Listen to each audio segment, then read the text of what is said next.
मी आता आलो आहे एका कांदा चाळीत. या शेतकऱ्याने कष्टाने पिकवलेला कांदा साठवून ठेवलेला होता. भाव घसरणीमुळे पुढे कांद्याला चांगले भाव मिळतील या आशेवर त्यांनी भरपूर कांदा साठवून ठेवला होता. मात्र बदलत्या वातावरणाचा फटका या कांद्याला बसलेला आहे. आपण बघू शकतात माझ्या हातात हा जो कांदा आहे तो आता सडलेला आहे.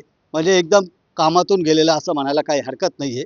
आपण बघू शकतो का चाळीत जो यांनी शेकडो क्विंटल कांदा साठवून ठेवलेला होता त्याला कोंब फुटलेले आहे आणि तो अक्षरशः त्याचा चिखल झालेला आहे. इतका सडला आहे का आता त्याला जनावरं देखील खाऊ शकत नाही अशी या कांद्याची परिस्थिती झालेली आहे.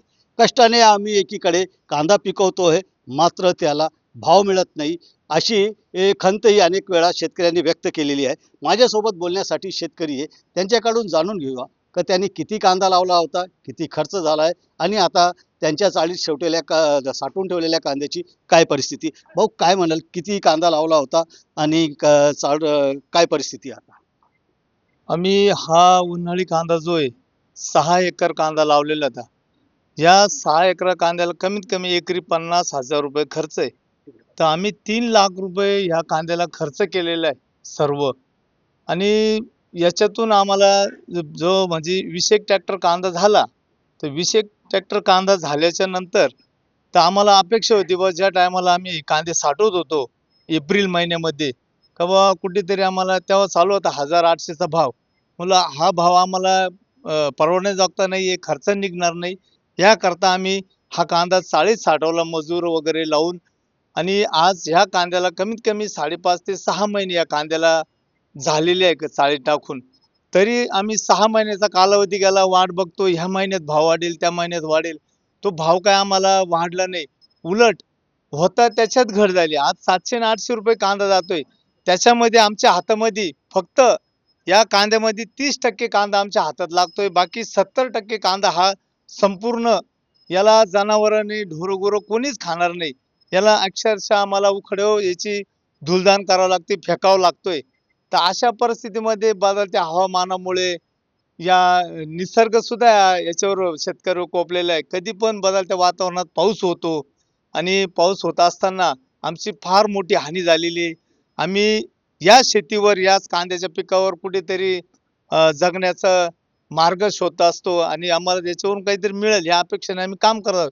पण 12 महिने झाले आम्हाला कुठल्या हाती लागत नाही. आमचा खर्च सुद्धा निघाला नाही. तर शेतकऱ्यांची एकच मागणी सरकारकडे, की तुम्ही आम्हाला कुठले अनुदान नाही दिले तर कुठले आम्हाला हे नाही दिले. फक्त आमच्या पिकवलेल्या मालाला, आमच्या कष्टाला तुम्ही जर कधी भाव दिला, तर आम्ही कोणाकडे हात पसरण्याची, सरकारकडे हात पसरण्याची गरज नाही आम्हाला. अशा परिस्थितीमध्ये प्रत्येक पिकाचं तुम्ही पंचनामे करताय आणि आमचा गेल्या 6 महिन्यापासून साठवलेला कांदा आज 70-80% सडतोय.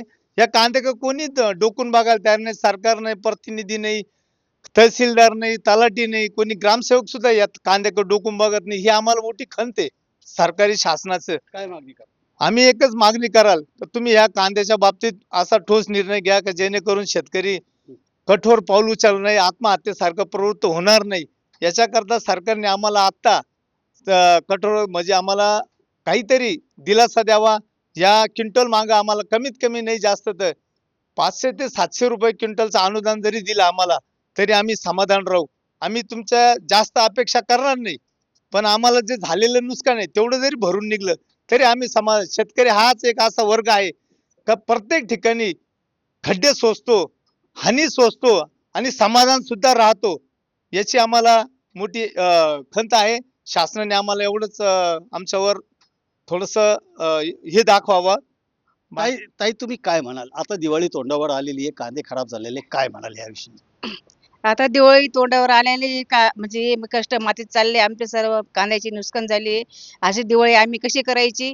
ही कशी साजरी करायची? आमची एवढी मालाची नुकसान झाली आहे. काय मागणी करायचं? अनुदान द्यावा सरकारने ही मागणी करतो आम्ही. एकूणच आपण बघितलं असेल तर निसर्ग नेहमी कोपत असतो. गेल्या काही वर्षापासून तर सर्वात जास्त नुकसान हा कांद्याचा होत आहे. एकीकडे आसमानी आणि सुलतानी संकट, तर दुसरीकडे हातात काही उरलं नाही. जगावं तरी कसं, दिवाळी तरी साजरी कशी करायची, असा प्रश्न आता या शेतकऱ्यांना पडलेला आहे. बबू शेख, डिजिटल लोकमत, मनमाड.